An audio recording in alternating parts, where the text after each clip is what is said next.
Subscribe कीजिए F study class channel को और बेल आइकन को दबाइए लेटेस्ट वीडियो सबसे पहले देखने के लिए।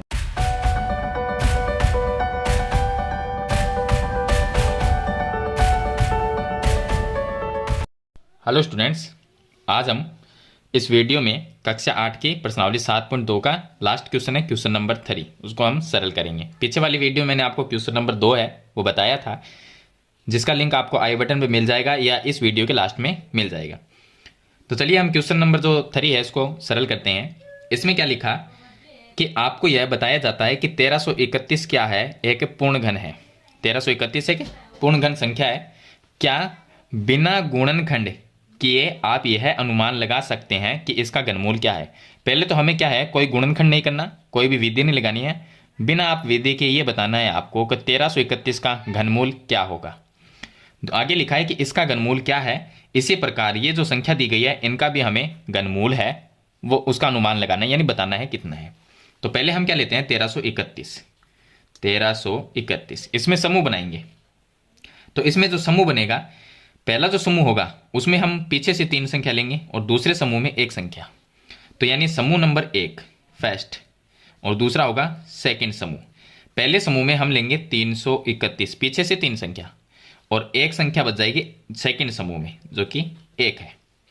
अब यहां पर देखिए इसका जो इकाई अंक है 331 है, इसका इकाई अंक यानी कि हम लिख सकते हैं कि 1331 जो है पूरी संख्या, 1331 का इकाई अंक क्या है, 1 है। 1 है।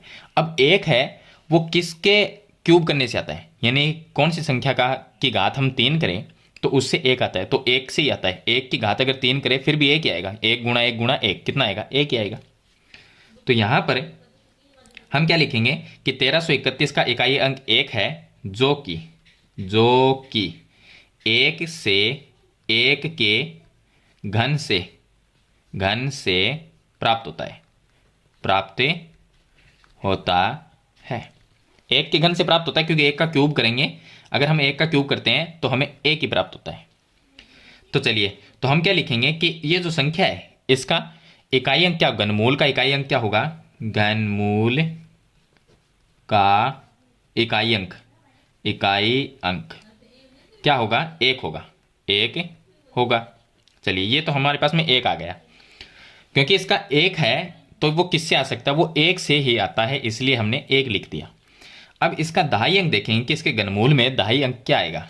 तो आगे सेकंड समूह में क्या है, हम लिखेंगे कि दूसरे समूह में 1 है, जो कि अब 1 है वो किससे आएगा, अब 1 है ये भी 1 का क्यूब से ही आएगा। अगर हम 1 का क्यूब करते हैं तो क्या आएगा, 1 ही आएगा। अगर हम 2 का क्यूब करते हैं तो देखिए 1 का क्यूब क्या हुआ, 1, और अगर मैं 2 का क्यूब कर दूं तो 8। तो यानी ये जो 1 है दूसरे समूह में जो 1 है वो इनमें से किससे छोटा है और किससे बड़ा है, तो 1 का क्यूब 1 ये तो है।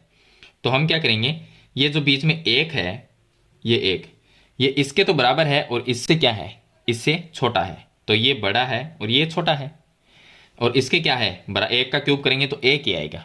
तो यहां पर हम बराबर का चिन्ह लगा सकते हैं। अब इसमें से हमें जो हमारा 1 है यानी सेकंड समूह में जो संख्या है उससे बड़ी संख्या नहीं लेनी। तो ये जो 1 है इससे बड़ा तो ये है, 2 का क्यूब कितना होगा, 8 होगा, तो 8 क्या है, बड़ा है, तो ये तो लेना नहीं। इसके बराबर या इससे छोटा क्या है, 1 है, तो वो लेना है। तो दूसरे जो जन यानी कि दहाई जो अंक है, दहाई अंक क्या होगा, 1 होगा। अब दहाई अंक 1 है और इकाई अंक भी क्या है, 1 है। अगर दोनों को पास पास लिखे तो क्या बनेगा, 11 बनेगा। यानी 1331 है उसका घनमूल क्या होगा, 11 होगा। इस तरह से ये क्वेश्चन आपको, यानी कि आपको एक अंदाजा लगाना है। चलिए मैं सेकंड क्वेश्चन और बता देता हूं आपको। सेकंड क्वेश्चन क्या है, 49 13, यह है 49 और 13।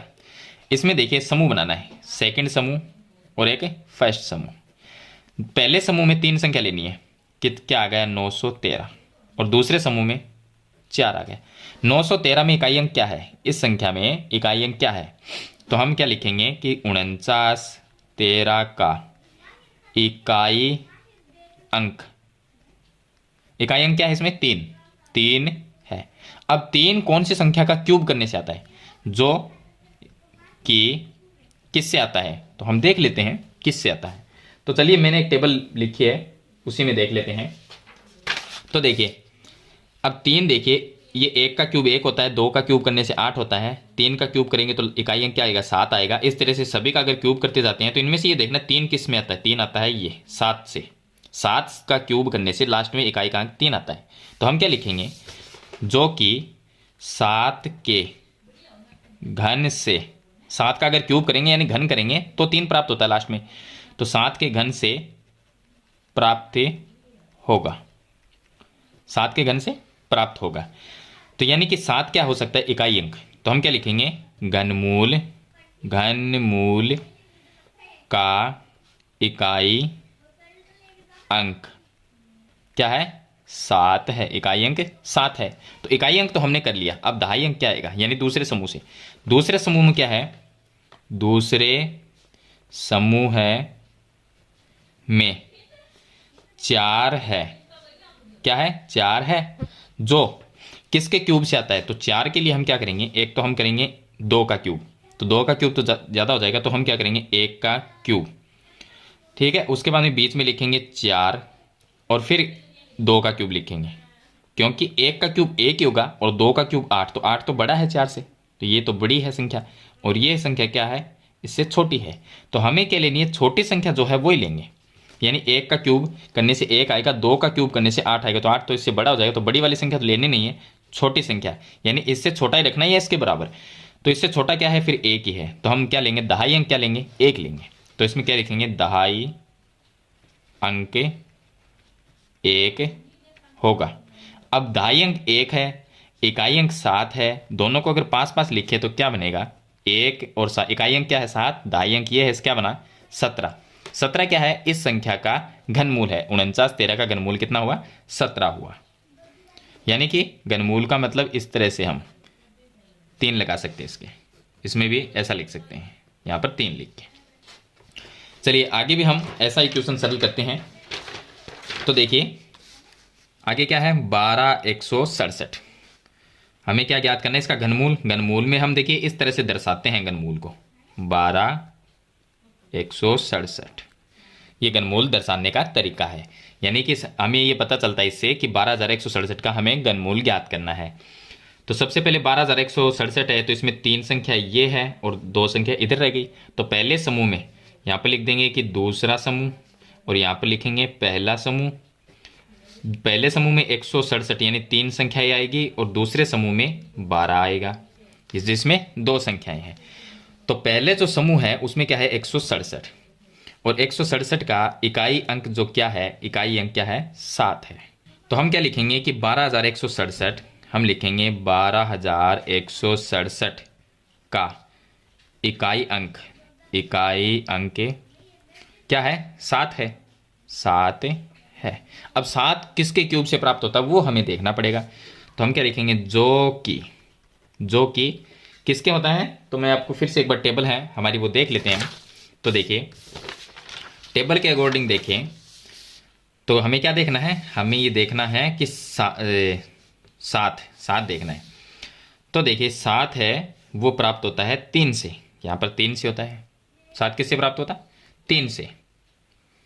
तो हम यहाँ पर लिख सकते हैं कि जो कि 3 के घन से प्राप्त होता है। किससे प्राप्त होता है, 3 का अगर क्यूब करेंगे तो हमें लास्ट का अंक 7 प्राप्त होगा। तो हम क्या करें, जो कि 3 के घन से प्राप्त होता है, तो घनमूल का इकाई का अंक क्या होगा, घनमूल का इकाई अंक क्या होगा, 3 होगा, 3 होगा, क्योंकि 3 का क्यूब करने से प्राप्त होता है 7। ये 7 किससे होता है, 3 का क्यूब करने से। तो 3 क्या है, इसका घनमूल का इकाई अंक होगा। अब बात करते हैं नेक्स्ट की, दूसरा जो समूह है, दूसरे समूह में क्या है 12। तो हम लिखेंगे दूसरे समूह में 12 है, जो कि किसके क्यूब से बड़ा या छोटा देखना है। तो हम क्या करते हैं, अगर मैं 3 का क्यूब करता हूँ तो ज़्यादा हो जाता है, 2 का क्यूब करते हैं तो 2 का क्यूब बीच में लिखना है 12, और इससे 12 से बड़ा फिर क्या होगा, फिर 3 ही होगा, 3 का क्यूब। यानी कि अगर मैं 2 का क्यूब करता हूँ तो कितना हुआ, 8 हुआ। 2 गुणा 2 गुणा 2 कितना हुआ, 8, और बीच में हमारी जो संख्या है 12, 3 का क्यूब करने से 27 आता है। तो 27 तो 12 से बड़ा है, तो इस तरह से चिन्ह लगाएंगे, और 8 क्या है, छोटा। तो बड़ी तो ले नहीं सकते 12 से, जो हमारी संख्या है उससे बड़ी नहीं लेनी, उससे छोटी क्या है, 8। तो हम क्या लेंगे, 8 ही लेंगे। तो यहाँ पर हम क्या लिखेंगे, दहाई, दहाई अंक 8 होगा, दहाई अंक 8 होगा। अब दहाई अंक 8 है और इकाई अंक कितना है, 3 है, तो 8 और 3 लिखेंगे तो कितना हुआ, 83 हुआ। कितना हुआ, 83, 83। सॉरी, यहाँ पर देखिए ये 8 हमें प्राप्त हुआ, सॉरी यहाँ पर किसके घन से, यानी 2 के घन से। तो यहाँ पर 2 लिखना है आपको, 8 नहीं लिखना है, 2 के घन से। तो यहाँ पर हम क्या लिखेंगे, दहाई अंक 2 है और इकाई अंक 3 था। देखिए ये इकाई अंक है, दहाई अंक ये 2 है, तो हमें क्या प्राप्त हुआ, 23। तो इस संख्या का जो घनमूल है वो हमें 23 प्राप्त होगा। ऐसा ये आगे देखिए संख्या हमें दी गई है 32,768। इसका भी हमें क्या करना है, घनमूल ज्ञात करना है। वर्गमूल में हम अंडर रूट लगाते हैं, घनमूल में ये 3 साथ में और लगता है, ताकि हमें ये पता चले कि इस संख्या का घनमूल ज्ञात करना है, यानी मूल संख्या। ये जो 32,768 है कौन सी संख्या के क्यूब करने से आई है, तो वो संख्या बतानी है। तो पहले तो हम क्या करेंगे, एक तो बनाएंगे दूसरा समूह है, एक बनाते हैं हम पहला समूह है। पहले समूह में ये 3 संख्या आएगी 768, दूसरे में ये 2 संख्या 32। अब ये देखना है कि 768 यानी पूरी जो संख्या है वो क्या लिखेंगे, हम लिखेंगे कि 32,768, 32,768 का इकाई अंक, इकाई अंक क्या है, इकाई अंक क्या है, 8 है, 8 है। अब ये 8 है, कौन सी संख्या के क्यूब से आता है, तो चलिए हम फिर से हम चेक कर लेते हैं। तो देखिए इनमें से 8 है वो कौन सी संख्या से आता है, वो 2 से आता है, 2 का क्यूब करने से 8 आता है। तो हम क्या लिखेंगे, हम ये लिख देंगे कि 8 है जो कि 2 के घन से प्राप्त होता है। 2 का अगर क्यूब करते हैं तब 8 आता है। तो 2 क्या हुआ, 2 हुआ घनमूल का इकाई अंक। तो हम लिखेंगे घनमूल का इकाई अंक 2 है। इकाई अंक तो आ गया, अब दहाई अंक ज्ञात करेंगे। अगले हमारा क्या है, दूसरे समूह में क्या है, 32। हम लिखेंगे दूसरे समूह में 32 है। अब 32 से बड़ी छोटी देखनी है, तो देखिए 32 से पहले कोई संख्या हमें ये देखनी है कि कौन सी संख्या। देखिए 2 का क्यूब करते हैं तो 8 आता है, 3 का करते हैं तो 27 आता है, और 4 का करते हैं तो 64, तो काफ़ी बड़ा हो जाएगा, यानी 3 का। अगर मैं 3 का क्यूब करता हूँ और बीच में लिखता हूँ 32, और इधर क्या लिखे, फिर 4 का क्यूब लिखना पड़ेगा। तो देखिए अब 3 का क्यूब कितना होता है, 27, और 4 का क्यूब 4 चौक 16 और 16 चौक 64, यानी 64 तो बड़ी, ये तो हो गया 64 इसका मतलब, और इसका मतलब क्या है 27। तो 32 से 27 तो छोटी है, यानी 32 बड़ा है, और 32 से ये बड़ा है, तो ऐसा चिन्ह लगा देंगे। अब जो हमारी जो संख्या है उस संख्या से हमें बड़ी तो लेनी नहीं है, तो हम क्या लेंगे, छोटी लेंगे। छोटी क्या है, 3। तो दहाई अंक क्या हुआ, 3। हम लिखेंगे दहाई अंक 3 होगा। अगर दहाई अंक 3 है, इकाई अंक 2 है, तो इस संख्या का घनमूल क्या है, दहाई अंक क्या है 3, इकाई अंक क्या है 2, तो इस संख्या का घनमूल जो है वो होगा 32। तो इस तरह से ये आपको इस तरह की विधि लगानी है इसमें, यानी कि जब इन क्वेश्चन को आप सरल करोगे तो ये विधि आपको लगानी है, और इसमें कुछ समूह, 2 समूह बनाने हैं आपको, और समूह बनाए कुछ इस तरह से अंदाज़ा लगाना है आपको, अनुमान लगाना है कि इस संख्या का इकाई अंक क्या है और दहाई अंक क्या आएगा इसके घनमूल में। तो इस तरह से आपको ये क्वेश्चन सरल करना है। तो ये था इसका क्वेश्चन नंबर 3, जो कि प्रश्नावली 7.2 का है। तो मैंने आपको बता दिया इसमें जो हमें संख्याएं दी गई हैं उनका घनमूल बता दिया है। अगर ये क्वेश्चन आपको अच्छा लगे तो इस वीडियो को लाइक और शेयर जरूर कर देना, और इस चैनल पर नए हैं तो सब्सक्राइब करना। फिर भी आपको कोई प्रॉब्लम आती है तो मुझे कमेंट में ज़रूर बताएं। तो आज की वीडियो में इतना ही, मिलते हैं एक नई वीडियो के साथ, तब तक के लिए थैंक यू।